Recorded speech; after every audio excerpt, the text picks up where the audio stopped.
Bonjour, c'est Cédric. Alors, j'espère que tu vas bien. Alors, dans cette nouvelle vidéo, la vidéo d'aujourd'hui, je souhaite te parler d'agriculture et te donner peut-être des pistes si tu es dans un domaine agricole, te donner des pistes comment réussir en agriculture. Si par exemple tu es étudiant, tu es plutôt jeune, tu souhaites te lancer dans l'aventure. Ce qu'il faut savoir, c'est que le modèle agricole français date d'après la Seconde Guerre mondiale, lorsqu'il a été décidé par le gouvernement qu'il était urgent de moderniser notre outil de production agricole.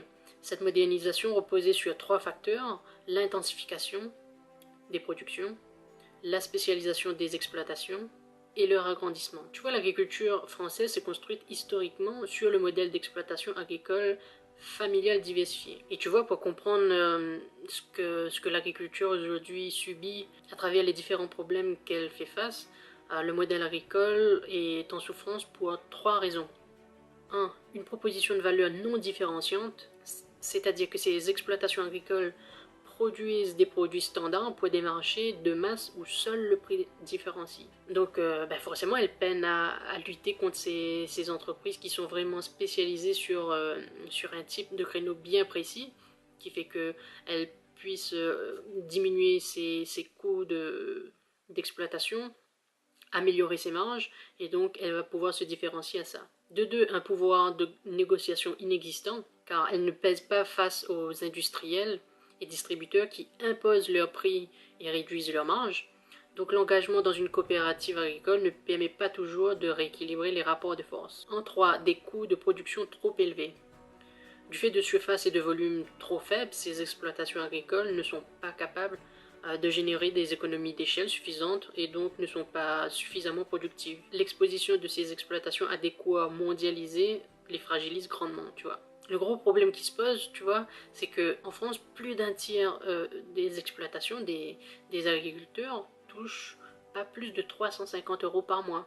Ça fait très peu, tu vois. Et je sais pas si tu le sais également, mais il y a eu, enfin chaque année, par exemple en 2016-2017, il y a un taux de suicide quand même assez élevé, je trouve, vu qu'il y a eu un nombre de 732 suicides relevés l'année dernière. Et tu vois, en parallèle de ça, selon la Food and Agriculture Organization, la production des denrées alimentaires doit augmenter de 70% d'ici à 2050. Donc j'espère que tu as à peu près bien compris, c'est-à-dire que l'agriculture aujourd'hui, elle fait face à des enjeux de transformation, et les petites entreprises, les petites exploitations agricoles familiales, elles subissent de plein fouet cette transformation qui, où il y a les gros, on va dire, qui sont vraiment spécialisés sur un créneau comme la production de lait.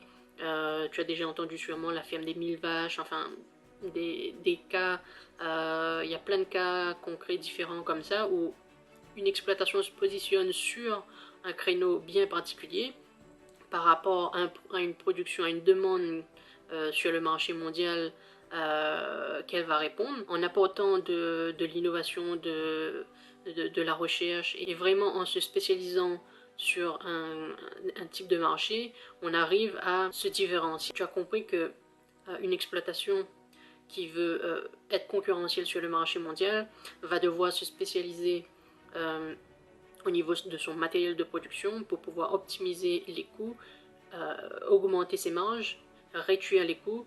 Donc par de ça, elle va pouvoir être viable à court, long terme, ça dépend de l'échelle de vie de l'exploitation. Moi, par exemple, pour mon cas, au niveau de l'installation agricole, je ne l'ai pas encore fait.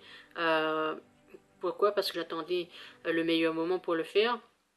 Mais vu qu'il y a trop de conditions à respecter et de devoir entrer dans un système qui est, on va dire, formaté, parce que l'installation agricole demande, il faut respecter des critères. Donc une fois que si je rentre dans ce système-là, il faut que je sois sûr de moi, de ce que je veux pour l'avenir, quoi. En fait, pour moi, le vrai problème, c'est une question ou d'épanouissement ou d'argent. Parce qu'en agriculture, on travaille avec la nature, avec l'environnement, donc on n'a pas droit à l'erreur, quoi. Donc, où il faut choisir une croissance qui est pour certains appellent ça exponentielle, c'est-à-dire on cherche de la croissance à tout prix, de commencer par une exploitation, de grossir, de grossir, de grossir, grossir je sais pas jusqu'où, avoir une vie paisible, pas me soucier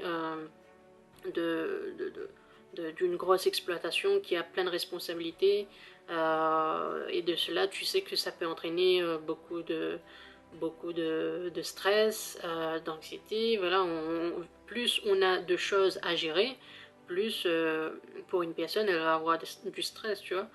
Et donc pour moi, je privilégie vraiment l'aspect paisible, c'est-à-dire lifestyle, comme le nom l'indique de notre chaîne, Autonomie Lifestyle, c'est vraiment d'associer l'environnement à notre rythme de vie, mais grâce à Internet, tu sais, comme je t'ai expliqué dans la vidéo précédente, tu peux la voir ici ou là, c'est d'utiliser la force d'Internet, les nouveaux outils de communication, les nouvelles plateformes digitales pour pouvoir sortir de ce créneau argent capitaliste, c'est-à-dire de dissocier l'argent de l'exploitation, de ne pas avoir une exploitation qui va créer de l'argent pour que je puisse vivre, mais au contraire d'avoir une exploitation